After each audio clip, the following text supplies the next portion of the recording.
وعلیکم السلام ورحمۃ اللہ وبرکاتہ۔ اللہ رب العالمین خیر و عافیت میں رکھے۔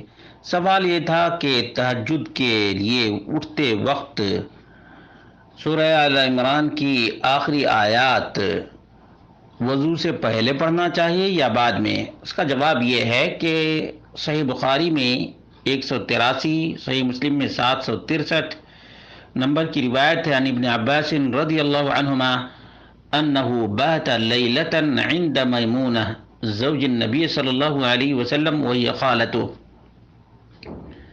عبداللہ بن عباس رضی اللہ عنہما ایک رات اپنی خالہ میمونہ کے پاس گزارے جو کہ نبی کریم صلی اللہ علیہ وسلم کی اہلیہ تھیں۔ ان کا کہنا ہے کہ فنام رسول اللہ صلی اللہ علیہ وسلم حتی اذا انتصف اللیل او قبلہ بقلیل او بعدہ بقلیل۔ نبی کریم صلی اللہ علیہ وسلم سو گئے یہاں تک کہ آدھی رات ہو گئی یا آدھی رات سے پہلے یا آدھی رات کے بعد۔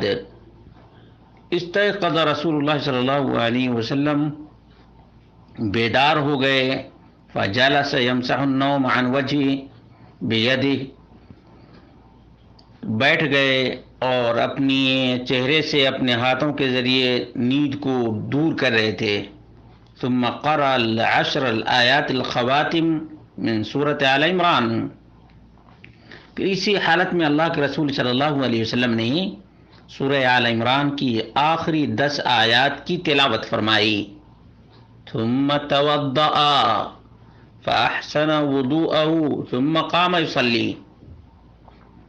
تب اللہ کے رسول صلی اللہ علیہ وسلم نے بہترین وضو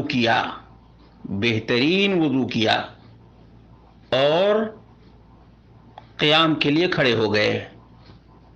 امام نووی کہتے ہیں فیہ استحباب قراءۃ هذه الآیات عند القیام من النوم، کہ اس حدیث میں اس بات کا بیان ہے کہ تہجد کے وقت کوئی اٹھے تو ان آیات کی تلاوت کر لے۔ اس میں جو ترتیب بیان کی گئی ہے وہ یہ ہے کہ وضو سے پہلے ان 10 آیات کو نبی کریم صلی اللہ علیہ وسلم پڑھ لیا کرتے تھے، اس کے بعد بہترین وضو کیا کرتے تھے۔ ثم توضأ فأحسن وضوءه ثم قام يصلي۔ تو یہی ترتیب ایک مومن کو رکھنی چاہیے۔